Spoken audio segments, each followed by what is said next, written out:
Hello, I am Alon Burstein, visiting assistant professor in the Department of Political Science and Israel Institute fellow at the University of California, Irvine. Here bringing you the summary of the last 24 hours of the Israel-Hamas war. It is currently the evening of January 17, 2024 in the United States, the morning of January 18, 2024 in the Middle East. Starting with the hostage situation, the medical deal, that is the deal between Israel and Hamas to supply medicines to the hostages held in the Gaza Strip, in exchange for Israel increasing the amount of medicines and medical supplies that enter the Gaza Strip, has been underway. It started today. According to the reports, a shipment of 5 truckloads of medicines were transferred from Qatar and arrived in Egypt. There they were inspected by the IDF at the Kerem Shalom crossing and then made their way into Gaza, where they're going to get to Gazan hospitals. According to reports, the medicines that are destined for the hostages include a list of 45 hostages, those that are sick with asthma, diabetes, heart and kidney diseases, as well as others that require constant medication. The shipment reportedly also included humanitarian aid such as food, amounting to a total of 61 tons. Regarding this, what Israel is going to give in return, this was not disclosed. However, today, Musa Abu Marzouk, who's one of Hamas's most senior leaders, stated that according to the deal, for every box of medicines supplied to the hostages, 1,000 boxes of medicines will enter the Gaza Strip, including to the northern parts of the Gaza Strip. He also added that the shipment would not be inspected by Israel as part of the agreement. I'll say more about this, about the political turmoil that involved about this shipment later on. No information was given about how Israel is going to confirm that the hostages in fact do receive the medications. Israel stated that it is going to demand confirmation. However, it is unclear how that confirmation is actually going to take place or what the mechanism for transferring the medications to the hostages is. If it is going to be Qatari delegates, the UN, the Red Cross. At this point, that is unclear. It is also unclear if this is going to be a one-off shipment or a long-term plan to continuously supply with medicines. Unclear at this time. Other news related to the hostages: after Hamas's video several days ago stating that hostages were killed by IDF bombings, the IDF today published its findings regarding the 3 bodies of hostages that it recovered from the Gaza Strip last month. According to reports, they were found in a tunnel near an area that the IDF had carried out substantial bombings around, and the IDF confirmed that they did not know that the hostages were held there. In the statement made today, the IDF stated that the circumstances of their death cannot be confirmed. It said there are no signs of bruising or gunshots. However, the IDF cannot confirm if their deaths in the tunnels were a result of the IDF or Hamas activity. This came under a lot of condemnations. Specifically, the mother of one of the hostages stated that this was a lie, and that during the funeral of her son, the IDF informed her that they knew the positions of the hostages, that the hostages most likely died from toxic gases that were released as a result of the IDF bombings, and the fact that the hostages were held in the tunnels. Either way, according to the official reports, there is no confirmation about what caused the death of these 3 hostages. However, this is becoming an increasing point of criticism in Israel that the bombings and ongoing war is in fact endangering the hostages and causing their deaths in the Gaza Strip. Moving on to the fighting in the Gaza Strip, rockets and mortars were sent from the Gaza Strip targeting the southern parts of Israel, particularly the areas surrounding the Gaza Strip, in the last 24 hours. Rockets targeted the area of Holit, Yavul, Yated, Shlomit. There were also rockets sent towards the Eshkol region. Regarding the fighting in the Gaza Strip, in the northern part of the Gaza Strip in the El Shadi refugee camp, the IDF announced that it carried out substantial activity throughout the camp, including uncovering terror infrastructure and weapons warehouses. It's important to note that in the northern parts of the Gaza Strip, the IDF has officially moved to the next phase of the fighting, which involves a lot more low-intensity fighting and carrying out specific raids based on different intelligence. In the central parts of the Gaza Strip, in the El Bureij refugee camp, the IDF reportedly chased down the Hamas unit that carried out the barrage of rockets that were launched towards Netivot yesterday. The launching site was uncovered with 30 launchers, some of them still armed. 7 Hamas operatives are reported arrested and others killed in the battle, and the launching site was destroyed. Also in El Bureij camp today, the Al-Quds Brigades, that is the military wing of the Palestinian Islamic Jihad, announced that it managed to shoot down one of the IDF drones. This joins another report that was put out by the Al-Qassam Brigades, that is the military wing of Hamas, that stated that they had managed to shoot down and capture 2 IDF drones and had repurposed them and are using them for their own fighting purposes. Other news relating to the center of the Gaza Strip, in Deir el-Balach, the IDF reportedly carried out airstrikes against different Hamas units that were firing mortars against ground forces, as well as launching sites within the city. Moving to the southern parts of the Gaza Strip, in Han Yunis, the IDF announced it is expanding its operations and is engaging another one of Hamas's brigades. Hamas had 4 brigades throughout the Han Yunis region. 2 of these, according to the IDF, have already either been dismantled or have lost their fighting capability. 2 still remain, the southern and the eastern one. The IDF states it is now engaging another one of Hamas's brigades. There was also substantial activity reported by the IDF in the underground tunnel network, as the IDF continues to map it out, trying to search for hostages and destroy the tunnel networks. Gun battles and confrontations were reported throughout the outskirts of the city, as well as in the Sheikh Ajalin area. There was also substantial IDF activity reported around the Nasser hospital. In the city of Rafah, there were bombings reported throughout the city, specifically targeting a house in the central parts of the city. 4 people were reported killed. Other news from the Gaza Strip: Bilal Nofel, who is one of Hamas's senior officers in charge of interrogations, was assassinated by the IDF in an airstrike today in the southern parts of the Gaza Strip. The IDF also reported that it carried out a paradropping of 16 tons of equipment, including ammunition, food, and fuel, to its forces in the Han Yunis area. Regarding casualties, 3 IDF soldiers are reported killed in the last 24 hours, bringing the total number of IDF soldiers that have been killed in the Gaza Strip since the invasion began to 193. 35 IDF soldiers are reported injured in the Gaza Strip in the last 24 hours. Regarding the Palestinian side, the Palestinian Health Ministry is reporting that 163 Palestinians were killed in the Gaza Strip in the last 24 hours, bringing the total number of Palestinians that were killed in the Gaza Strip since the war began to 24,448. 61,504 Palestinians are reported injured, and as I often state, there are upwards of 10,000 Palestinians still missing, likely most of them buried under the rubble and presumed dead. Moving on to the humanitarian situation, telecommunications are still largely blacked out in the Gaza Strip. This is the 6th day in a row that there have been large blackouts in the Gaza Strip. That includes phone lines, cell phone networks, and the internet service. No reports were made if this was an IDF attack or just a collapse of communications towers as a result of the fighting. However, this is the longest blackout that has been in the Gaza Strip since the war began. The Palestinian Health Ministry in the Gaza Strip reported today that there is substantial spreading of hepatitis A in the different refugee camps in the southern parts of the Gaza Strip as a result of bad hygiene situations, specifically lack of access to clean water and to toilets. Other news: for 2 days now, the Deir el-Balah water pipeline has stopped working as a result of damage. According to reports, the different agencies are trying to fix it. However, the parts where it is damaged are still considered fighting zones, and right now that water line is shut down. Other news: Doctors Without Borders issued a statement today that the fighting and Israeli bombings near the Nasser hospital are going to endanger thousands of internally displaced people that are taking refuge in that hospital.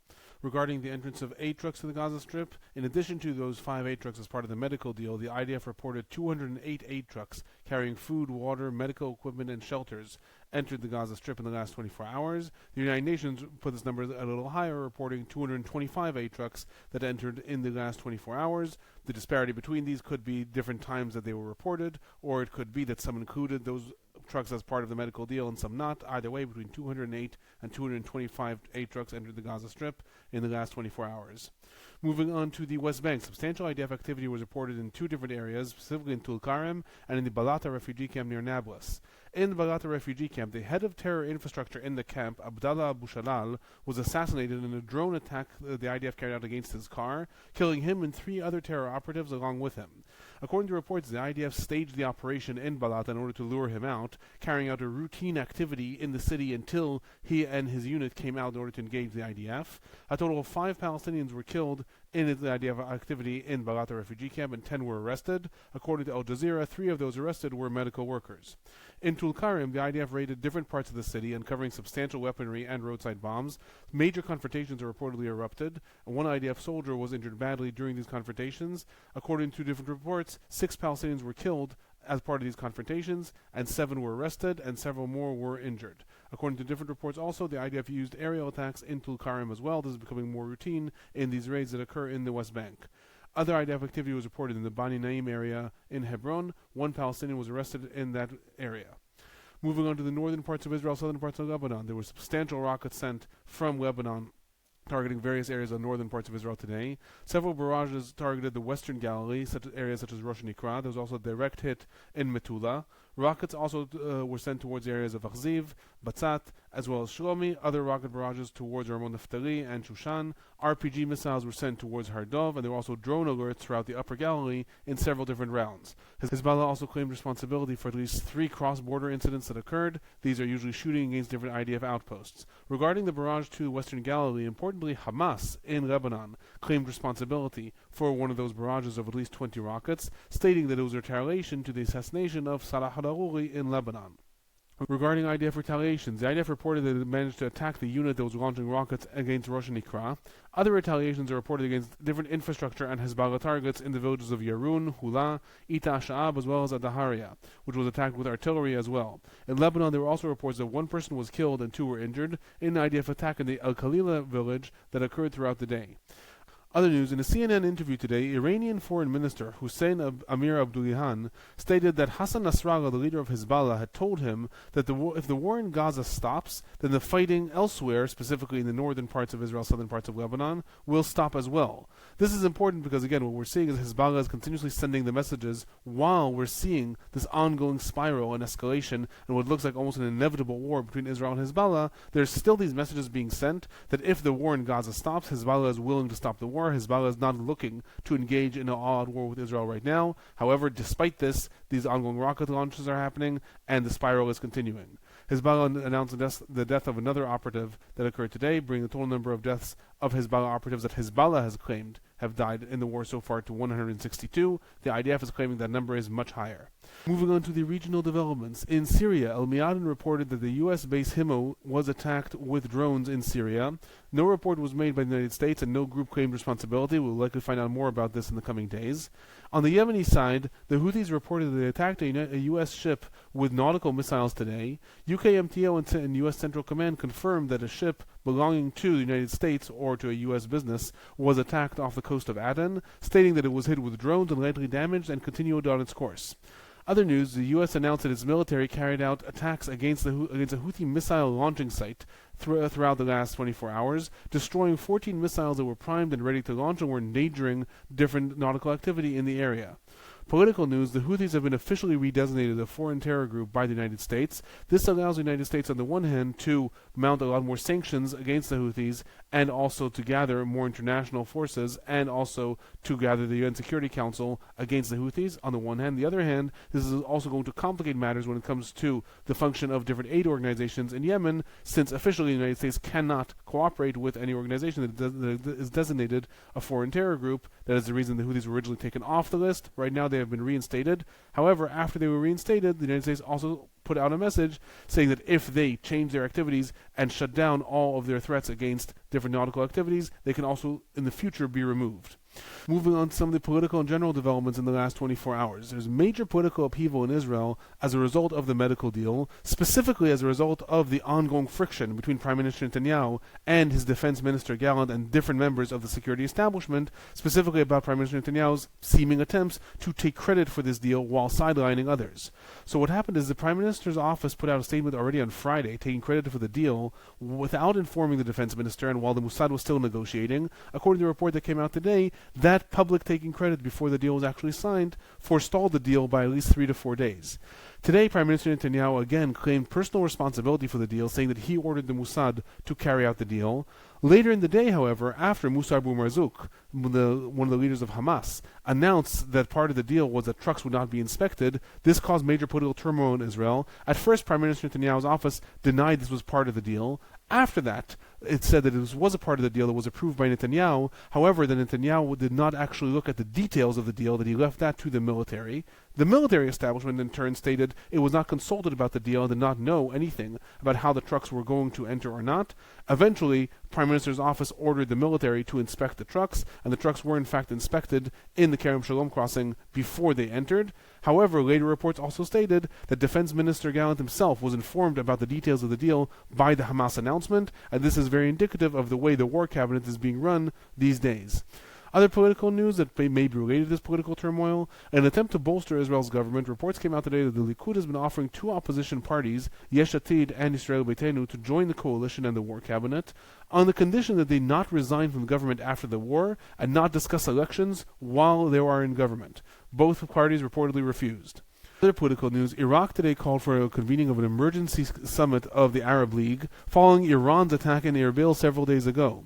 According to reports, Iraqi foreign minister stated that Iran cannot attack Israel and therefore it is looking for victims in its vicinity. Iran also carried out an attack against different organizations across the Pakistani border in the last 24 hours, and there's apparently growing concern in the region that Iran is going to start carrying out attacks in these different countries against different organizations, undermining the local governments. Other political news: the head of the Palestinian Investment Foundation, Mohammed Mustafa, estimated today that reconstruction efforts in the Gaza Strip will need a bare minimum of $15 billion in order to rebuild even half of the buildings that have been destroyed in the war. Moving on to the future of the Gaza Strip, the head of Israel's National Security Council, Tzachi Hanegbi, today appeared before the Knesset Security Committee, and there he was asked about Israel's day-after plans. At first he stated that Prime Minister Netanyahu believes that Hamas must be destroyed before formulating and discussing the day-after plans. However, he did eventually say that Netanyahu tasked this National Security Council to start developing the day-after plans 2 months ago.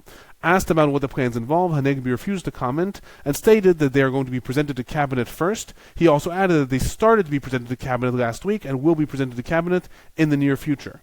And related to Israel's Cabinet, member of the Cabinet and Minister of National Security, Itamar Ben-Gvir, today related to the future of the Gaza Strip, he stated, and I quote, "If we do not rule and stay there, things will continue as they were before the war.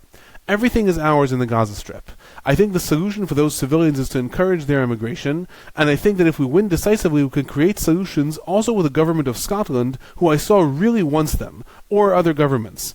In a similar vein, Israeli Minister of Communications Shlomo Karhi, who is a member of the Likud, Prime Minister Netanyahu's party, also stated today that as many Palestinians as possible should be sent away from the Gaza Strip, quoted saying either willful immigration or, as they say, and then he quoted a Talmudic verse that essentially translates as, "You force him or you beat him into it until he says, 'Yes, this is my will.'"